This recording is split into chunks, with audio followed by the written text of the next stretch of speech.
Évangile de Jésus-Christ selon saint Matthieu. En ce temps-là, les pharisiens apprennent que Jésus avait fermé la bouche aux Sadducéens et ils se réunirent et l'un d'entre eux, docteur de la loi, posa une question à Jésus pour le mettre à l'épreuve. « Maître, dans la loi, quel est le plus grand commandement? » Jésus lui répondit, « Tu aimeras le Seigneur ton Dieu de tout ton cœur, de toute ton âme, de tout ton esprit. Voilà le grand et le premier commandement. Et le second lui est semblable. Tu aimeras ton prochain comme toi-même. De ces deux commandements dépendent toute la loi ainsi que les prophètes. » Mesdames et messieurs, la plus cordiale des bienvenues, une fois de plus, à la parole expliquée. Nous avons l'abbé Rancourt qui est fidèle au poste à toutes les semaines. Merci d'être là avec nous. Bien, avec joie encore, Marcel. Bon, cette semaine, on parle de l'amour. Est-ce que c'est un thème qui est galvanisé puis galvaudé de tous bords, de tous côtés? On aime, on aime, on aime, on aime, puis là, on regarde ce qui se passe dans le monde. Tout le monde aime, mais oups, on regarde ce qui se passe dans le monde, puis oups, ça ne marche pas avec ce qu'on dit. Il va dire, comme disait mon ancien patron, les bottines ne suivent pas les babines. Ah, ben ça. C'est sûr que l'amour, on l'emploie surtout en français. On a le même mot pour les différents degrés. J'aime la pizza, j'aime ma femme, j'aime Dieu. Donc, voilà. Hein, il reste que si on admet, hein, c'est au cœur de la révélation, qu'on a été créé à l'image de Dieu et qu'il est amour, c'est sûr que ben, le désir d'aimer hein, habite le cœur de chacun. Que ce désir soit enfermé par toutes sortes d'événements plus douloureux qui ont pu conduire certaines à se protéger puis à devenir moins aimables, moins aimants, ou qu'ils soient libérés. Hein. On regarde la vie des saints et des saintes, on regarde tant de témoins qui ont emprunter des chemins extraordinaires pour aimer et puis pour faire de leur vie un don partagé à tous. Donc, voilà. Mais, oui, l'amour, on en parle, on le chante.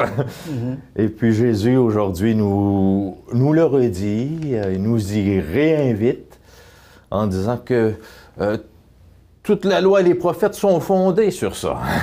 L'amour de Dieu, l'amour du prochain. L'amour, le vrai amour, c'est s'oublier pour l'autre. C'est faire passer l'autre d'abord. Comme il est dit à Saint Paul aux Romains, dans l'hymne à l'amour. « J'aurais beau parler toutes les langues de la terre, si je n'ai pas l'amour, ça ne sert à rien. J'aurais beau me brûler dans les flammes si je n'ai pas l'amour. » Alors, l'amour, le véritable amour, c'est l'autre avant soi. C'est une grosse question. J'ai pas la réponse définitive. C'est sûr que, bon, l'hymne à la charité de Saint Paul définit l'amour qui prend patience, qui rend service, qui est capable d'excuser, de croire au-delà des apparences. Bon. Et puis, je pense que lorsqu'on médite l'Évangile, qu'on regarde la vie de Jésus, il est l'incarnation. L'amour fait chair sur deux pattes, l'amour qui a des mains, l'amour qui est capable de toucher celui qui est exclu à cause de maladies ou d'impuretés diverses, l'amour qui est capable de s'asseoir à la table des pécheurs, d'être identifié à eux. Donc, le véritable amour, ben, c'est le Christ. Dieu, je reviens à cela, Dieu est amour et il est la source qui nous permet d'aimer. C'est sûr que l'amour nous conduit à nous oublier nous-mêmes pour l'autre, pas dans le sens d'arrêter d'exister, hein, parce que pour choisir de rendre service à l'autre, pour choisir de renoncer à quelque chose, pour le bien de l'autre, ça demande quand même une décision de ma part. Hein. Il faut qu'il y ait un sujet qui dit, ben oui, j'existe. Et parce que ce bien me semble plus important, je choisis. Hein? Donc, il y a toujours un jeu dans le « je t'aime ». C'est ça, la petite Sainte Thérèse qui ramassait un aiguille, elle disait « je le fais par amour pour toi, Seigneur ». Tout est... il y a des encyclopédies écrites sur l'amour. Qu'est-ce que vous voulez? L'amour, l'amour, l'amour, il y en a énormément, c'est toujours comme ça. Mais l'amour, est-ce qu'on pourrait dire... Moi, j'ai déjà entendu puis à plusieurs reprises des gens qui disent je l'aime trop, je ne peux pas pardonner. Puis moi, je leur réponds, c'est parce que tu n'aimes pas assez que tu ne pardonnes pas. Parce que si tu aimais, tu pardonnerais. Parce que plus tu aimes, plus tu as le pardon facile, ben, dirons pas facile, mais disons, tu vas être capable d'en prendre plus que celui qui, c'est une relation, c'est pas... tu sais, moi, je regarde avec une mère de famille. Une mère de famille, il y a toujours un enfant dans une famille qui a un petit peu plus de misère que les autres.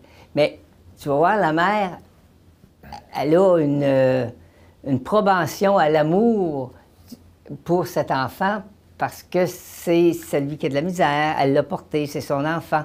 Alors, elle l'aime un peu plus que les autres. Alors, elle a le pardon plus facile. Elle va le, je dirais pas tolérer, mais elle va lui pardonner beaucoup plus facilement. Elle va essayer beaucoup plus parce qu'elle l'aime. Son amour est plus grand. Alors, moi, je dis, quand tu aimes, plus tu as le pardon facile. Tu aimes tes enfants, tu vas pardonner. Tandis que le voisin, ben, il l'aime plus ou moins. Alors là, tu as le pardon un petit peu moins facile. Mais quand j'entends ces gens-là qui nous disent « Ah, ben là, je peux pas y pardonner, je l'aime trop. » Ben non, ça marche pas ton affaire, là, mon ami. Là. Moi, je ne me rappelle pas d'avoir entendu ça de quelqu'un, alors je vous réponds pas. Mais c'est sûr que le pardon, c'est un geste d'amour, profondément. C'est un « je t'aime hein? ». Donc, l'amour et le pardon vont ensemble. Et plus on aime, plus la capacité de pardonner. Ça ne veut pas dire que ça fait pas mal, que l'offense ne m'atteint plus. Au contraire, on voit que le Christ est vulnérable sur la croix. Il souffre pour de vrai. Ben oui. mais il aime et il pardonne. Donc, l'amour et le pardon vont ensemble. Ça ne nous rend pas blindés. Au contraire, plus on aime, peut-être que plus le cœur devient sensible aux indélicatesses et aux manquements d'amour. Parce que la personne qui nous cause un tort, elle est importante. Hein? Et plus la personne devient importante, plus le manquement devient douloureux aussi. Exactement. Hein, c'est comme on dit, plus on aime, plus on souffre. Ben c'est ça. C'est pas l'amour qui fait souffrir, c'est le manquement à l'amour. Mais plus l'amour est là, plus le manquement devient aussi signifiant et douloureux. Alors, on a l'exemple parfait avec le Christ en croix. Tu sais, il a tellement aimé, tu sais, il a tellement aimé qu'il a donné sa vie. Là. Tu peux pas avoir... D'ailleurs, il l'a dit, il n'y a pas plus grand amour que donner sa vie pour ceux qu'on aime. Ben oui, puis il y a un exemple très simple. Hein. Si moi, je marche sur la rue et que, je croise quelqu'un, puis je le connais pas, mais je continue mon chemin. Hein. Ça ne nous empêchera pas de dormir, ni un ni l'autre. Mais si c'est ma mère que je croise puis que je ne la regarde pas, ou que je change de côté de rue, là, ça va briser une relation. Oh, là, il va y avoir un petit talking. L'importance de la relation, mais là, voilà. Oui. Sur l'Évangile d'aujourd'hui, si vous me permettez. Oui. Avec un ami... il y a quelques jours, on a eu une belle réflexion, puis il me disait est-ce que tu as déjà eu l'occasion de penser ou de lire cet évangile-là comme si la question que les pharisiens posent à Jésus là, pour le mettre à l'épreuve, si Jésus te la posait à toi? S'il disait Patrick, qu'est-ce qui est le plus important dans la loi? Ça, j'ai trouvé ça intéressant. Parce que, il y a nos lois théoriques Et puis, il y a notre vie de tous les jours qui nous révèle ce qui est le plus important pour nous. Est-ce que pour moi, ce qui est le plus important, c'est l'amour de Dieu et du prochain, comme Jésus? Est-ce que ma loi et la loi du Christ se rejoignent? Ou bien est-ce que je dis que je peux facilement dire, oui, l'amour, c'est vraiment le plus important, mais je regarde ma vie, puis oups, je réalise que la TV est drôlement plus important que le service.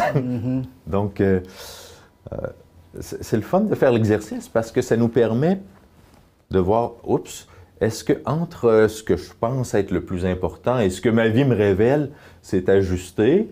Est-ce qu'il y a besoin de réorienter le tir un peu? Est-ce qu'il y a des transformations à faire pour que je devienne plus unifié entre mon désir, mon désir d'aimer et ma vie concrète?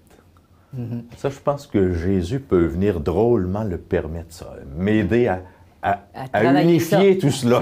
C'est ça.